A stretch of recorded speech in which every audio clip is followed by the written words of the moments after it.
लगता है कि एक राक्षस था, उस जंगल का राज करता था। ठीक है, राक्षस था विशाल का, मतलब आज के टाइम पे हम इमेजिन नहीं कर सकते। फीट में बात करूं तो 200-300 फीट का राक्षस, जितने के पुतले बनते ना रावण के वैसे। तो ये बड़ा हटी करके आया। अब श्री राम जी के सामने कौन ही टिकेगा। श्री राम जी आए, उन्होंने अपना मंत्र कहा, एक बाण छोड़ा और उसको तीर लगा। अब हमारी किताबें ये कहती हैं कि ये जो तीर लगा इस व्यक्ति पे, वो राक्षस वहीं पे पत्थर बन गया, बिखर गया, पत्थर बन गया। और उसकी मुंडी एक और थोड़े ज्यादा डिस्टेंस में गिरी और बॉडी एक जगह पर, वो वहीं पे दोनों जगह पे स्टोन हो गए।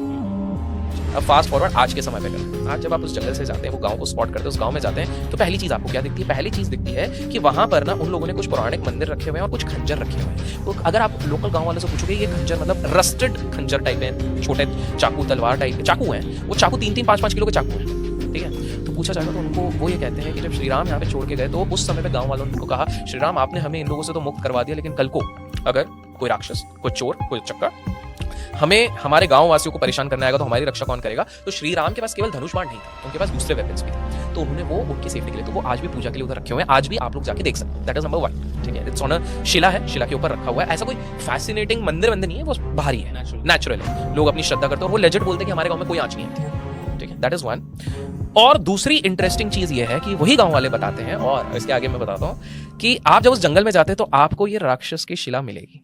अब इंटरेस्टिंग है, आप जब अंदर जाते हैं, पहली बात तो वो जंगल, छत्तीसगढ़ के जंगल थोड़े डेंजरस भी हैं। वहाँ पे कुछ दूसरे एंटिटीज भी होते हैं जो आप सबको पता है, प्लस एनिमल अटैक्स, ये सब चीज़ हो सकती है। But still if you take confidence, और एटलीस्ट ग्रुप में, मैं डिस्क्लेमर मैं कह नहीं रहा हूँ आप लोग को जाना चाहिए, बट मैं बता रहा हूँ। आप जब जाते हैं एकदम डीप जाते हैं, so will find one area जहाँ के रॉक्स एकदम वाइट है। ठीक है, पहले तो आपको ब्लैक वाला दिखेगा जिसके पास में एक बहुत बड़ा बनियान ट्री है, बहुत बड़ा, सबसे बड़ा बनियान ट्री उधर का, जो अलग ही दिख जाएगा। That is the head.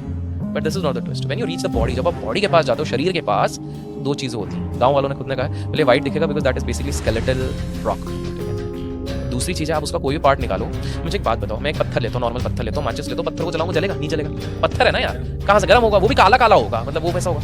ये वाला पत्थर आग इंस्टेंट पिक करता है और उससे बोन की स्मेल आती है, एज इफ वो जो बोलते हैं ना, रॉटन बोन हो जाता है। आप लोग भी जाके देख सकते हैं। So, वो उस समय पे, तो अब वो मैच कर रहा है जो लिखा गया था। तो राक्षस वहीं पे फ्रीज होके स्टोन्ड हो गया because of whatever मंत्रस were being said bye Shri Ram. वो आज भी वहां पर है। आप खुद जाके देखो ना, इट्स हिस्ट्री बॉस। मैं कितने जगह से